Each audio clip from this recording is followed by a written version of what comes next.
A couple of other things that I have is I have the current time. When you're playing, you need to start on time and you need to end on time. So I've got the time there constantly. You can also see up above each song, as I switch through each song, you can see this tempo changes, right? So for example, the tempo is changing for each song, so I know so that when I start my click track, it starts on time.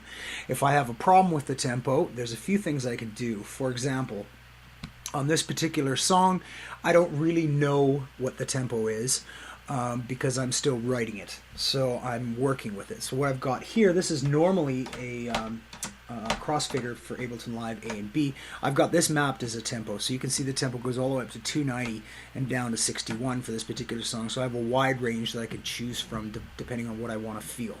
Okay, but if I go to another song, like for example this one, it starts at 86. I've set this song, my lowest I can go is 73 and the highest I can go is 95.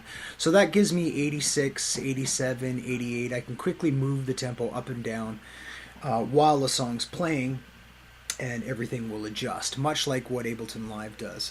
Another thing that I can do is I can use this button here, and I can tap my tempo in, right? Tap my tempo in, and then that's fine, and then adjust it later.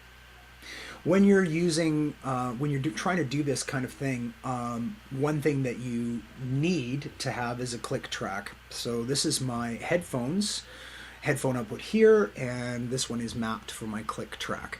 So basically, if I play the click, I don't know if it's going to come through. You're probably not going to hear it coming through because it goes.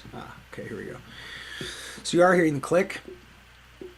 This is coming from Ultrabeat. Okay, it's just a simple click that I programmed into Ultrabeat, and that's on a concert level, so that my click is always the same pattern and it never changes, except for the tempo, of course. Okay, so that's the click.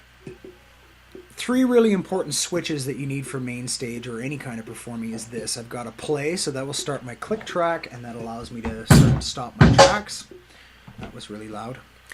And also I've got a kill switch here, which I've mapped to the Akai. And then if I want to record the entire performance, boom, there it is, record, right? So this, basically the writing on the Akai is the same as the writing on here, basically. All right, now in this section I have a couple of other things. I've only got one control right now, and that is for the vocals. That's a vocal delay that I need. So what I've got is down here, you can't see them because they're not activated because I don't need them. So these 8 switches basically go to effects bypass. So whatever effects I've got, these are vocal effects or drum effects or whatever. Each one of these switch acts as turn that effect on or not, bypass, and then whatever effects parameters I need to control, I can do it live and in the moment. And that's on a per song basis. So in this particular song, I'm controlling a delay. In the next song, I've got a reverb, and I think that's it. And then on the next song, it keeps going on and on. All right, this center section here, this gives me a clock.